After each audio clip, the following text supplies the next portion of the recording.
Welcome back, everyone. Thank you for joining me again today, and also for those who watched my presentation last 2 times. Again, I'm one of the 5 directors in GAO, Global Academy of Osseointegration. And let me just briefly discuss, review at what we've discussed for the last 2 times. First week of May, we've talked about how accelerated loading can be achieved. And then 2 weeks ago, I talked about how to assess implant stability objectively. And today, let me talk to you about implant prosthetics a little bit. The first step with implant prosthetics would be taking an accurate impression. These are the photos of 3 different ways of taking impression for implants. And I'm sure there are a lot more ways to do this. But anyway, what would be your way of taking impression for implants? Are you still using impression coping, or something called impression cap, or you take intraoral scanning impression? We all take impressions, don't we? But why do we do that? To make a model, isn't it? Why we need models again? Because we want to make indirect restoration. Like this. Those 2 zirconia crowns are nicely seated in patient's mouth. But if we could do all the dental works in patient's mouth, we wouldn't need any model, right? With implant impression, I think there are 2 important things, and we need to get 2 kinds of information. First one is the information about implant position. We need to transfer the position of implant onto the model as accurate as possible. There are a lot of prosthetic errors, and they can occur during any of these steps. And much of the errors are from the impression stage, the impression procedure. This impression error is closely related to distortion. And this distortion is caused by something called strain, produced during impression procedure. Obviously, we want to reduce the strain as much as possible. We want strain little impression. These are the photos of taking impression for implants. The left is the impression for 9 external connection implants. The right is 7 internal connections. Which one do you think is easier to remove from the patient's mouth after the rubber is set? What's your guess? Right. The right one, the internal connection, is harder to remove from patient's mouth. External connections, even though it has 2 more implants than the right case, it's easier to remove because the connection itself is weaker.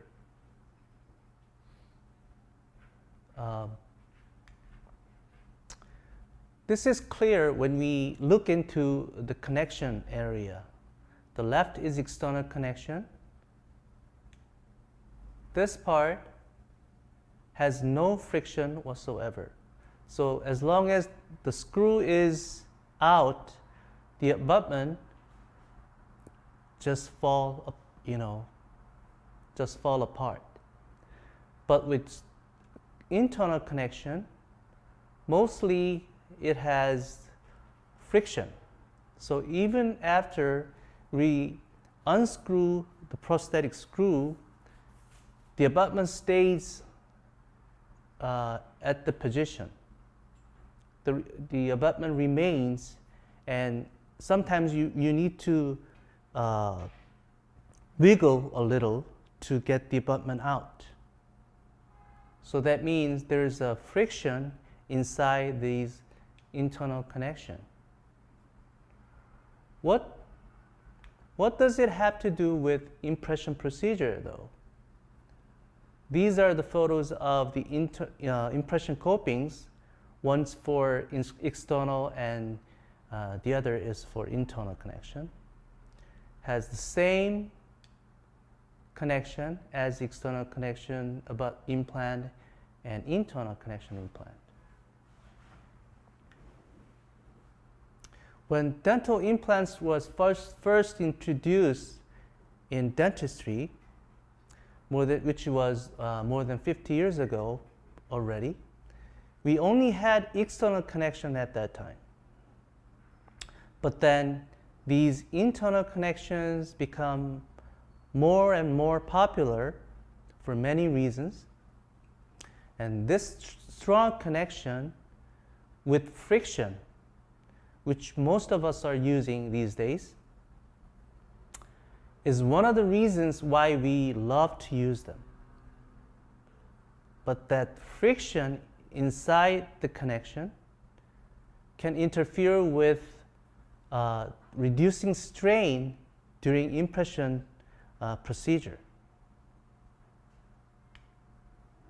So it increases strain during impression taking procedure.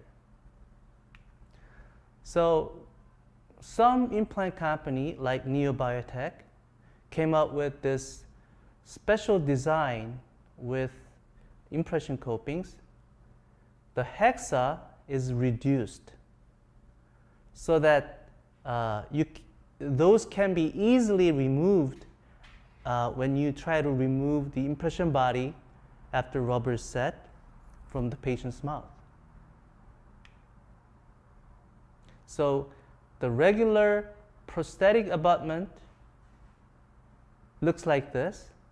It's regular hexa, but the hexa portion of the implant impression coping looks a little bit different.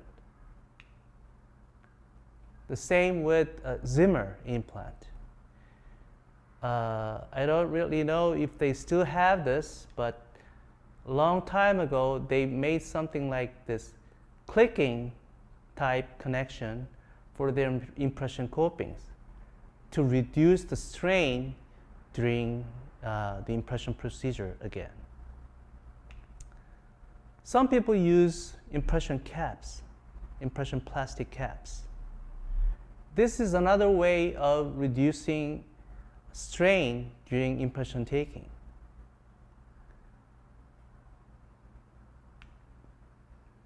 After the implant is through the healing period, so when someone's trying to take impression, he or she just need to connect one of the stock abutments like this, and then put impression cap on and take an impression.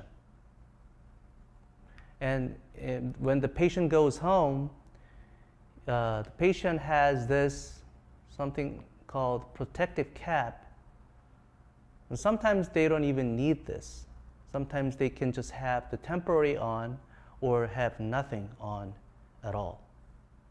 So patient goes home, and in the meantime in the lab, what the lab technician does is they connect another stock abutment with the lab analog. They connect them together and then put it into this plastic cap and then pour a stone. So this is what you get after the stone model fabrication. Pretty much the same condition that the patient has right now. And when the patient comes back, and this is what the patient looks like. Sometimes there's temporary on, so you need to remove the temporary, and then all you need to do is deliver this crown. It's so simple, isn't it? It's strain reduced impression, and the prosthetic part is also quite convenient and handy.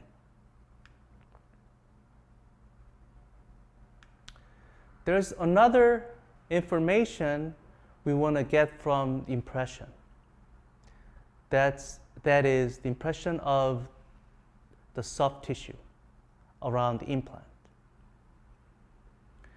This is an example of taken impression for implant and also for 2 natural teeth.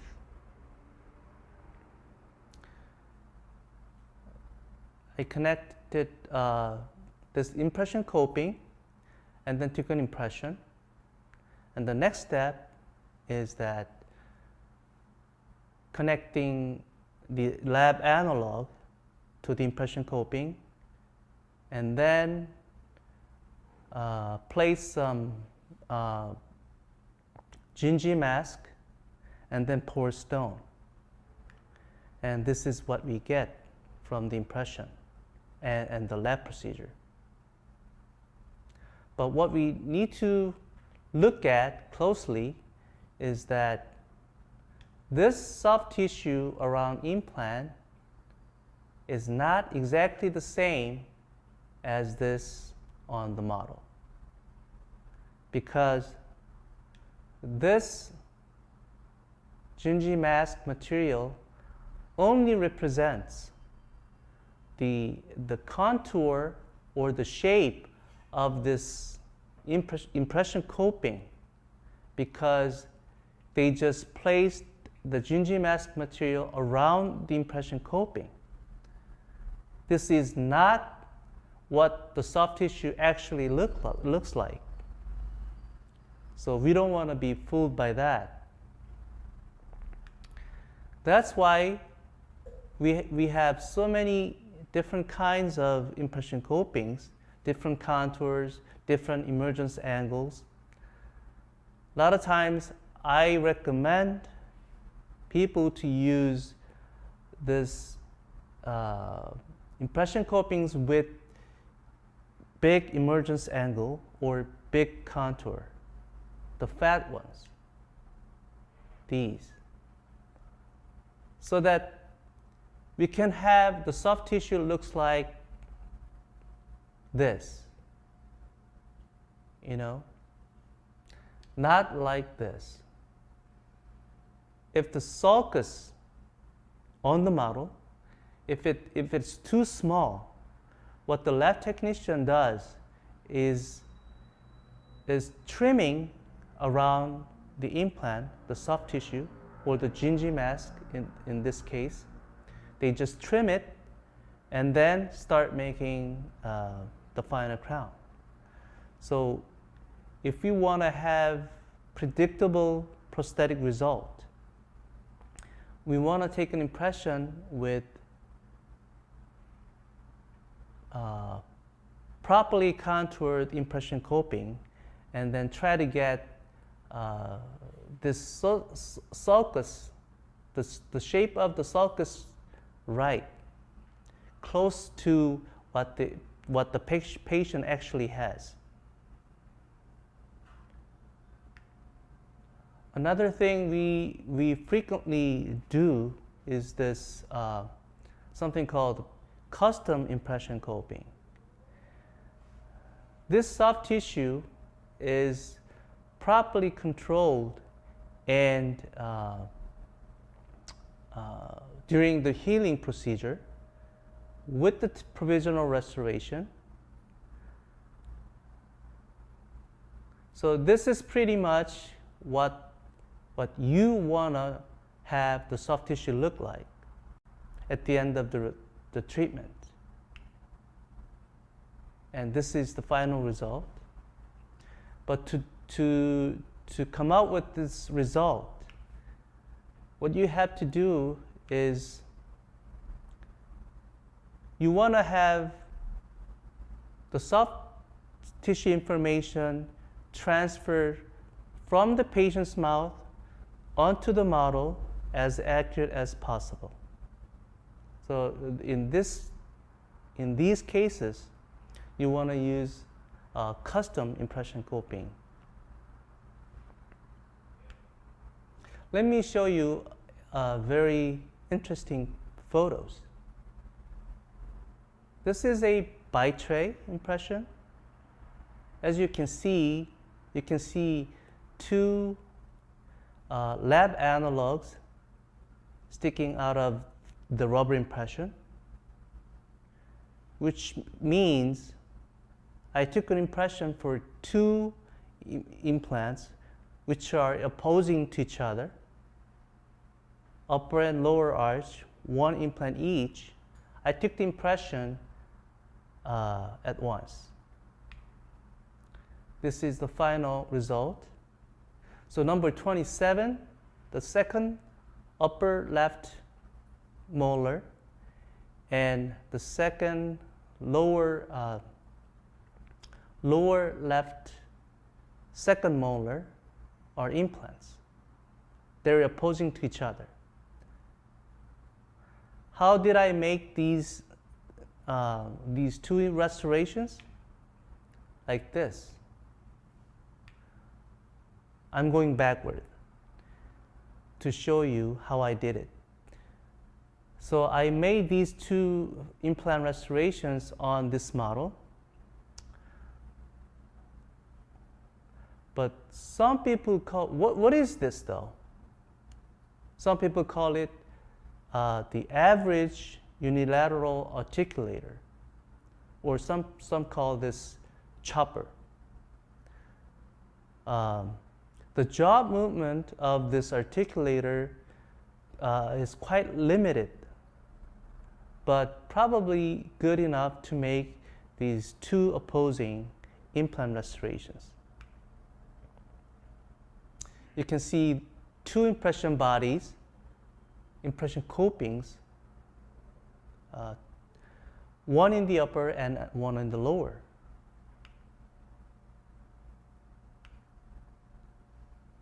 And using a bi-tray, both upper and lower impressions were taken at the same time. Obviously, you don't even need a separate bite registration in this case. You can see the blue plastic cap embedded in the impression body. I used one of these bi-tray. Triple tray, some people call it. And this is the photo of the impression bodies or the impression copings in the patient's mouth right before I took an impression with rubber material. And this is the final result. And the X-ray afterwards. I've used this very nice impression kit from Neobiotech, which is called Picab impression kit. In this kit, there are two major components. One is impression body, these, and the other is Picab. It's an impression cap. It's made in plastic. So with impression bodies, you have a variety of impression bodies.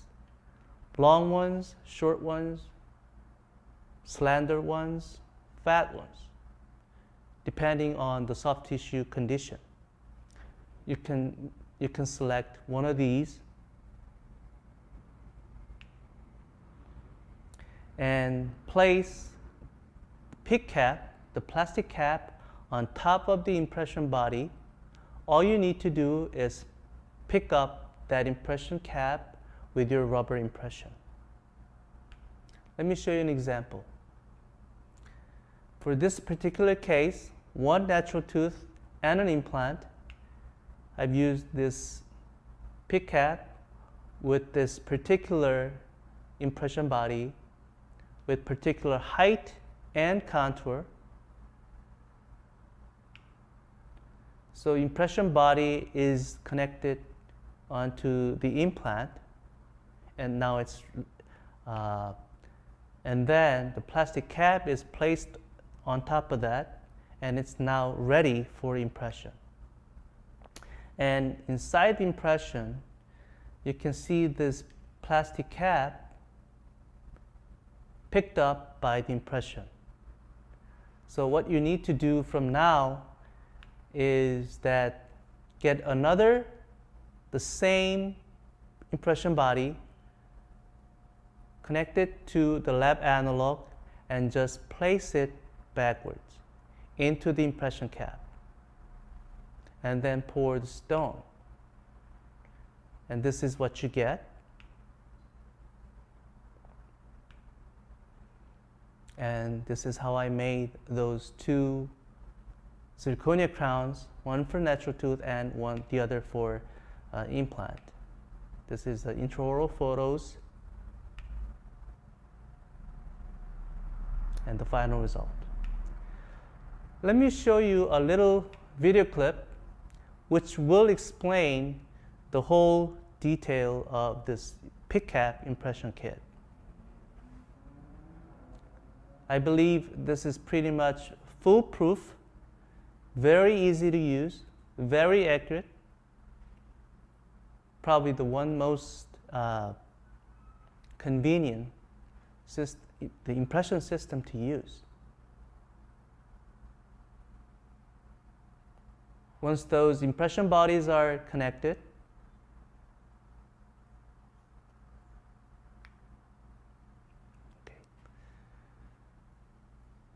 let me ask you how you take bite for unilateral implant case, like in this case. Number 14, 15, and 17 are missing, so I placed 3 implants, try to restore 4 teeth with 3 implants. So you took an impression, and then also took an impression for the opposing arch with alginate or rubber impression. That's your choice. And then you need to get a bite registration before you send those material to the lab, so that they can mount the upper and lower models, right? How do you do that? I know people do this.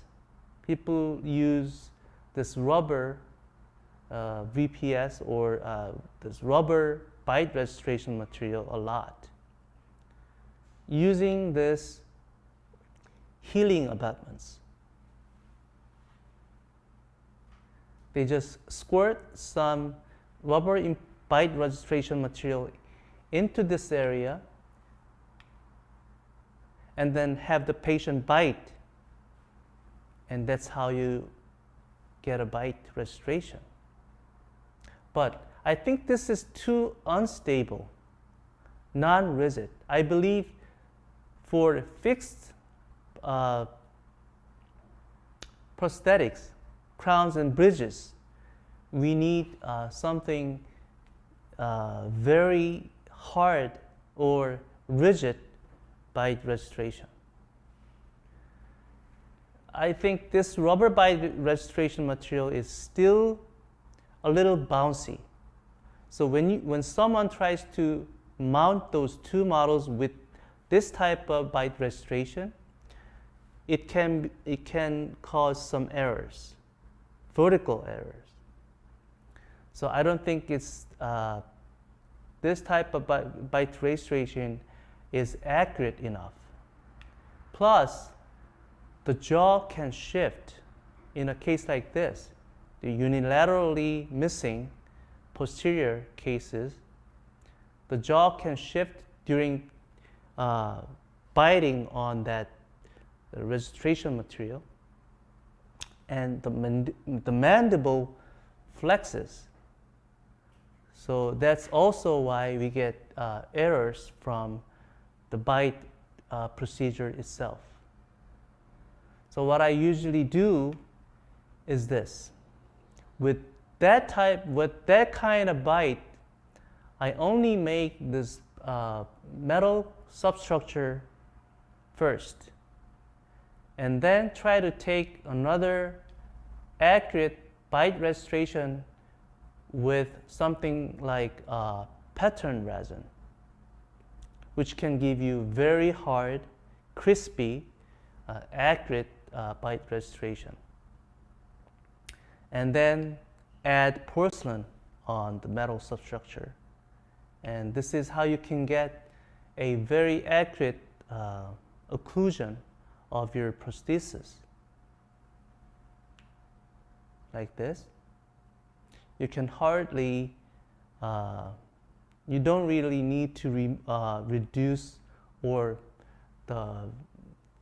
change the occlusion in the patient's mouth during the delivery. But what about with zirconia crown or gold crowns, gold occlusion, which people don't really do anymore? But what about monolithic zirconia crown, where you have to have the occlusion right all at once with one accurate bite? What do you have to do? This is what I used to do.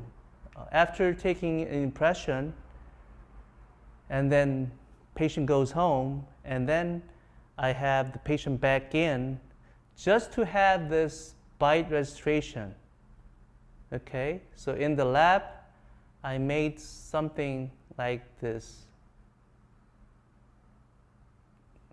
like a little index for bite registration, and then have them seat it in patient's mouth, and then take another accurate bite with ZOE or pattern resin. You can do either way. I don't really think the people use ZOE bite anymore, but I used to use that, which is very accurate. But you can also use pattern resin or any hard acrylic material. So this is pretty much how you can get a very accurate occlusion in one shot.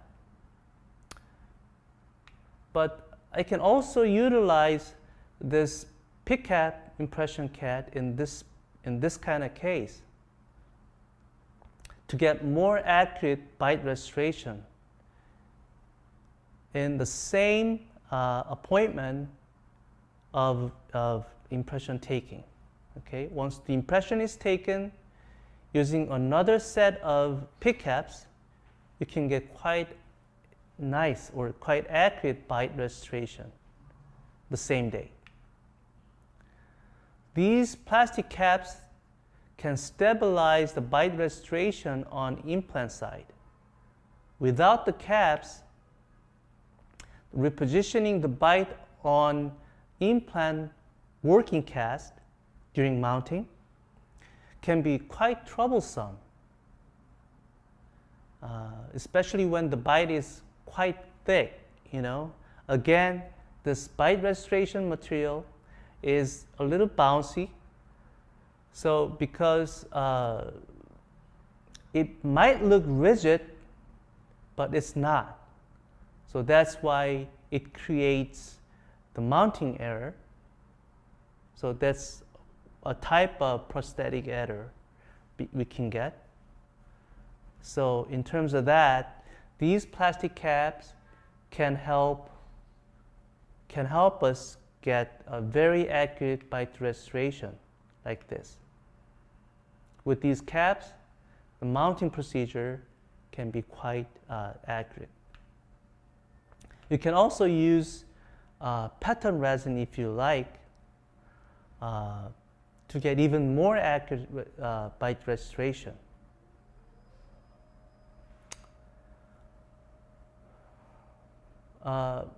We now have the Picab impression kit for both ITI and external connections. Okay, this happens to be one for the ITI type implant. It's pretty much the same, and again, this is for external connection. The principle is the same. It just we just need to apply these 3 different kits to depending on what type of internal connection you use. And this is one of the studies done by actually a friend of mine, comparing the accuracy of these 3 different types of impression procedure. One is Picab, impression coping system, and transfer type, and then this Picab system, which they call hybrid. So from this study, we realized that the hybrid system or the Picab system is as accurate as the Picab impression system.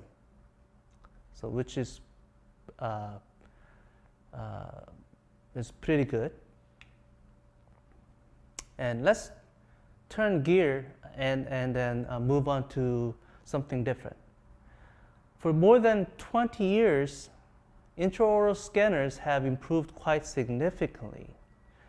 And I will not talk about the accuracy or the versatility of these intraoral scanners today. I will instead talk about how we can use intraoral scanner efficiently in terms of taking impression for implants. Lots of people use intraoral scanners for prosthetic purpose, but some people don't. They bought one, but they just keep it at the corner of their clinics and they never use it. We've just discussed we should reduce strain during impression procedure to minimize the prosthetic errors. Implant prostheses are more sensitive to these prosthetic errors than prosthesis for natural teeth because implants move much less than natural teeth. That's why we're interested in even strain-free impression. To do that, intraoral scanners might be the way to go. We all know the digital data, such as scanning data or CAD design data for prosthesis, and etc., they are very easy to be stored in a tiny memory device like this, compared to conventional dental works where we have to make models and sometimes we need to keep them for a certain period of time until the treatments gets finished, just in case, you know. So they can be quite pain in the neck, isn't it? And also, in a case like this, if the patient is going through orthodontic treatment and then you're trying to take an impression for implant, and a lot of times you need to remove the orthodontic wire and block out around the brackets and all. But with intraoral scanning, you don't need any of these. So the whole prosthetic procedures can be quite easy and quick and trouble-free. But what about this? This is a scan data for 2 crowns for 2 central incisors. I've got this data from from the lab where I send my lab work. Okay, so this is not my work, but this is someone else scan data. But when we closely look into the detail or the margins of those abutment teeth, you can hardly see margins. Can you? Here's the agony of the lab technician. How could he or she make well-fitting crowns based on this data? Probably not possible. Determining the margin of the crown needs to be confirmed by whoever does the lab work. More precisely, the CAD designer. But if the margin is not visible, there's not much we can do. Whether it's going to be short margin or the crown just simply wouldn't fit. With intraoral scanner, what we have to remember is this. With intraoral scanner, we still need to retract the soft tissue well to reproduce good margin. If the soft tissue is not properly retracted, you will not have good margin. So this is even more critical. The soft tissue retraction is even more critical with intraoral scanning than with conventional rubber impression. Because intraoral scanning is completely pressure-free or strain-free, I will say, to have good impression with intraoral scanner. The margin should be visible with your naked eyes. That's why people do not use intraoral scanner for crown and bridges.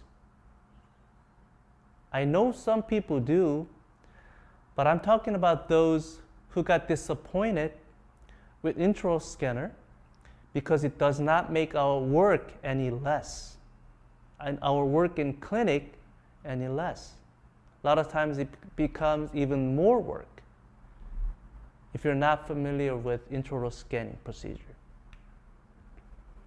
I use intraoral scanner for implants more often than for natural teeth because it is so quick and easy. All you have to do is connect those scanning abutments and just scan them. What do you see in these photos? You think these are the scan errors? Especially these circled areas? You see some defects? Yeah, it might look like scan errors, but the scan data is good enough to make implant prosthesis. These defects do not affect the final outcome. Why? Because if you do intraoral scanning long enough, you would notice there's no perfect scanning. There's no perfect scan data. You can get data with pretty good result, pretty good quality, but they're just not perfect. These three areas, I think, peri-implant soft tissue, proximal surface of the adjacent teeth, and something called scan region, these three areas are what you need to focus on. You have to have these three areas scanned right. Otherwise, you might have a hard time fabricating good prosthesis, well-fitting prosthesis. There are hundreds of different kinds of scanning abutment or scanning apparatus depending on the implant system you use. They look all different, but they have one thing in common. It's called scan region. Each scan region, each scanning abutment has a portion of something called scan region, like this area or this area. This scan region determines the three-dimensional position of implants in the CAD/CAM program or in the scan data. It's the same for the one I used for this particular patient. As long as you have this scan region scanned correctly, your scan data is good to go in terms of the position of the implant, transferring the position of the implant onto the digital model. This is the bite-taking step with the intraoral scanner. Once these two arches are properly mounted or related based on the bite information I've just shown you, we can start the CAD designing for abutment and also for crown at the same time. You can see through the abutment design through the full wax up. And what you will get from the lab is this: no model or whatsoever, just the abutments and zirconia crown.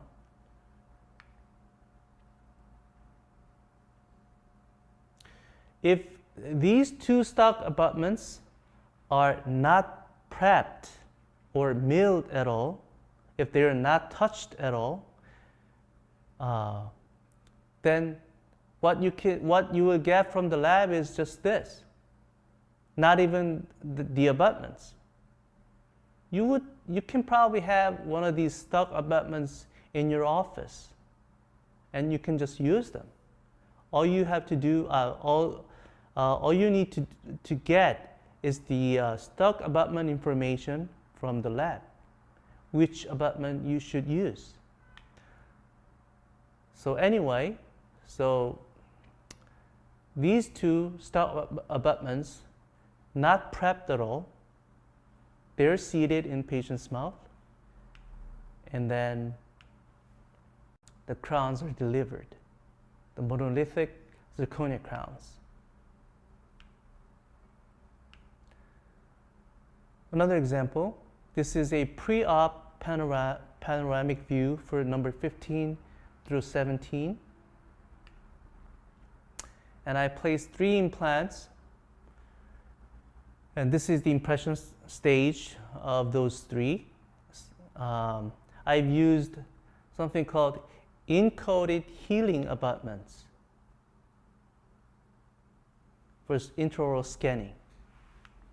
So this is I don't do this step anymore, because this is just to get to scan the soft tissue around implants, but I don't do this anymore. I just scan the soft tissue and the encoded healing or scanning abutment at the same time. And above is the scan data of the encoded healings that I've used in patient's mouth, and below is the library of those. And these two need to be merged together because our scan data is not perfect most of the time. Maybe just good enough to be merged with this library data and replaced to produce accurate final prosthesis. I believe merging might be the one most important word in terms of CAD/CAM dentistry. It's like, I would say, proofreading. After you write reports, you try to proofread it, see if you wrote well or wrote right. Let me show you an example of this merging. the same case that I've just shown you. The full contour wax up to preview the final restorations, and then you can see through the abutments. These custom abutments are made by milling, the CNC milling, and the final zirconia crowns. But then, what you notice in patient's mouth is that these crowns are not fitted properly. This is pretty much as good as it can get. You can see the gaps between the abutments and the crowns, and they wouldn't go down anymore. I'm sure many of you have experienced something like this.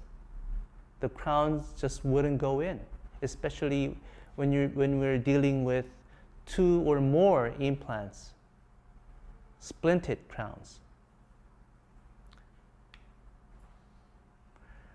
The scan data of these milled abutments are merged onto the original CAD design. This procedure is essential because you want to verify if the abutments are properly milled according to the CAD design. And you can see a lot of times, actually most of the times, there's quite a bit of discrepancy between the CAD design and the actual milling outcome. No wonder the crown or bridge does not, fit well. If the milling outcome is smaller than the original design, that's not a problem. The crown might be a little loose, but it would go in. But the other way around can be a problem. This is pretty much why you get these not fitting crowns, like this. The scan data of the final abutments are bigger than the original CAD design. So that's why the crowns would not go in all the way down.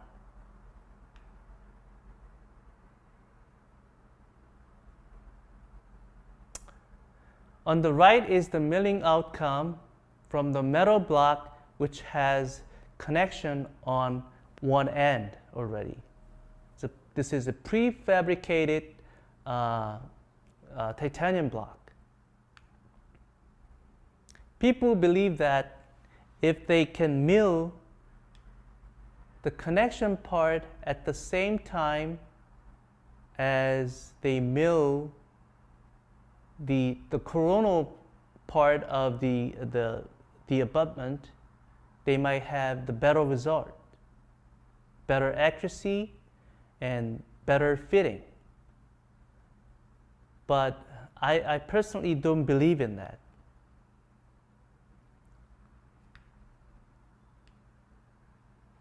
So this particular case, this is another set of custom abutments that I've got from the lab that I communicate with for my lab works. These custom abutments are seated and tightened to the recommended torque. And this time, this crown fit well, like this. What made the difference? Again, you must compensate the discrepancy. People say, they don't like modelless work because without models, you can't really find out what was wrong with your prosthesis. Let's say your crown is high, the occlusion is high, And if the same crown is not high on the model, on stone model, you know it will be either the seating is not right or your impression is not right. But with scan data, without any model, you can't really do this, can you? That's why people still want to use models, and they don't want to do the modelless dental work. But as long as you can compensate, these discrepancies, you should be okay. Let me summarize my presentation today. Okay, with intraoral scanning, you can scan either of these three. You can scan prefabricated stock abutments, which would be, in conventional method, it would be abutment level impression. I know some people do that. But you can also use scan body or coated abutments, which will be the same as the fixture level impression. The only difference is, with digital you use intraoral scanner, and with conventional is you use rubber impression material. So today I talked about how to reduce or how to get more accurate impression, especially for implants. And this is pretty much what I prepared for today. Thank you for joining me again today, and I really hope you get a little help or idea out of my lecture, and hope to see you all next time, sometime soon again. Thank you.